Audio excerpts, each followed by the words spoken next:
Erev Tov Rabotai, we are continuing with our Mishna Yomi, Masechet Gittin. We are up to Perek Zayin, Mishnah Zayin. Today's Mishnayot should be Leilu Nishmat, Neria ben Svetlana Ranbayev, Eliyahu ben Burcha Israelov, Chana bat Miriam, Sason ben Rayan, Yoshua ben Shifra, Menuchatam began Eden, Amen, Elavdi ben Chaim lechaim, v'derifua shelemav Daniel Shalom ben Rosa, betoch Shah Chulei Israel. The next three Mishnayot discuss cases where the husband makes the get conditional on something that he will do in the future. The Mishnah begins with the case where his condition involved two separate actions, and he said that the get should take effect when either one of them happens. If a man was about to leave on a trip and he said to his wife, "This is your get if I do not come back within the next 30 days," and he was traveling from southern Eretz Israel, Yehuda, to Galil, which is northern Eretz Israel. So he added that the get should take effect if he reached Galil. Now this is a second condition. So he made two conditions. A, the get should take effect if he reached Galil, or B, the get should take effect if he did not return within 30 days, regardless of how far he went. Higia le'Antipatras v'chazar.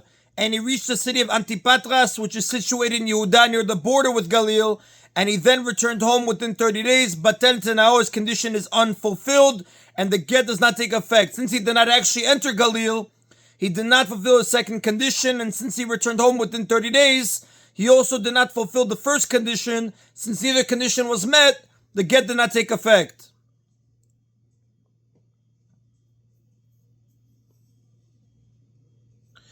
The Mishnah discusses a similar law in the case where the husband was traveling in the opposite direction. Similarly, if a man was leaving on a trip and he said to his wife, "This is your get if I do not come back within the next 30 days," and he was traveling from Galil to Yehuda, so he added the get should take effect if he reached Yehuda. And he reached Kfar Odnai, a village located in the Galil near the border with Yehuda. And he then returned home within 30 days, but now his condition is void, and the get does not take effect. Since he did not enter Yehuda, he did not fulfill a second condition, and since he returned home within 30 days, he also did not fulfill the first condition. Since neither condition was met, the get did not take effect. Now, Antipatras and Kfar Odnai were near each other on opposite sides of the border. The Mishnah adds this case to teach that Kfar Odnai is definitely in Galil, but the area between it and Antipatras is in doubt. Therefore, if he went beyond Kfar Odnai but did not reach Antipatras and he returned home within 30 days, it is uncertain whether the get took effect. Therefore, we must treat her with all the stringencies of a woman who is possibly but not definitely divorced. The Mishnah discusses yet another case where the husband made a double condition, this time where he intends to leave Eretz Israel entirely. If a man was leaving on a trip and he said to his wife, "This is your get if I do not return within 30 days," and he was traveling from Eretz Yisrael to a foreign country, a country overseas, literally.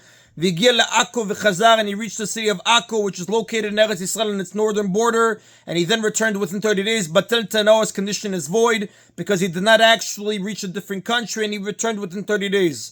So in this case too, he did not fulfill any of his conditions, and the get did not take effect. Akko was located on the northern border, and part of the city was actually north of the border, as it says in Yerushalmi, Chapter 1, Mishnah 2. Although we learned in Chapter 1, Mishnah 2 in our Mishnah that even the southern part of the city was treated in some respects as outside the land of Israel, our Mishnah teaches that if he came only as far as the southern part of the city, he is not considered to have left the land and his condition was not fulfilled. The Mishnah teaches about another case where the husband makes a get conditional on something that he will do. If a man gives a get to his wife and says, "This is your get," at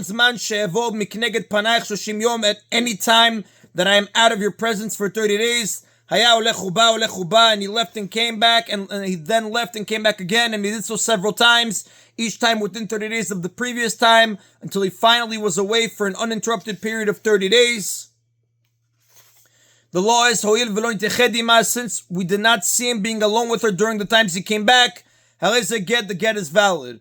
If a husband and wife seclude themselves together after a get is written but before it takes effect, the get is called an old get and should not be used, as we will speak about B'ezrat Hashem Bli Neder in Chapter 8, Mishnah 4. In our case, since the husband kept coming back, it's very possible that he reconciled with his wife during these repeated visits, and we should suspect that they were alone together and the get is unfit. The Mishnah therefore teaches that as long as we do not know that they were alone together, we do not suspect anything. Rather, we assume that he immediately came to visit, but made sure not to be alone with her. So if he later ends up fulfilling his condition, the get takes effect. And that is in the Mishnah Zayin. Mishnah Chet discusses a get that was given conditionally, but the husband died before the time for fulfilling the condition had ended. If a man was leaving home and he gave a get to his wife saying, this is your get if I do not return within the next 12 months, and he died within 12 months while still away from home, and no get, the get is not valid, even though he did not end up returning within 12 months. This is because the divorce takes effect only at the end of those 12 months. As we learned in Mishnah 3, when a condition is made by using the word if, it means that the divorce should take effect only once a condition is fulfilled. So here too, he meant to divorce her only after 12 months had passed, and he had not come back. Since he is no longer alive at that time, the divorce cannot take effect. Although she is in any case a widow and free to remarry, there is a difference in a case where he died without children. Had the get taken effect, she would be free from Yibum and Chalitza, but since the get did not take effect, she is bound to his brother for Yibum or Chalitza. However, if the husband says, this is your get from now, if I do not return within the next 12 months, and he died within 12 months while still away from home, then this is a valid get. Since in this case he said that the divorce should take effect from the day he gave the get if he does not return, the get took effect retroactively from the time it was given when the husband was still alive. Therefore, if he died without children, she does not need Yibum Mechalitza, since it turns out that she was no longer his wife when he died. And that is Anabotai of today's Mishna Yomi. Baruch Adonai Leolam. Amen v'amen.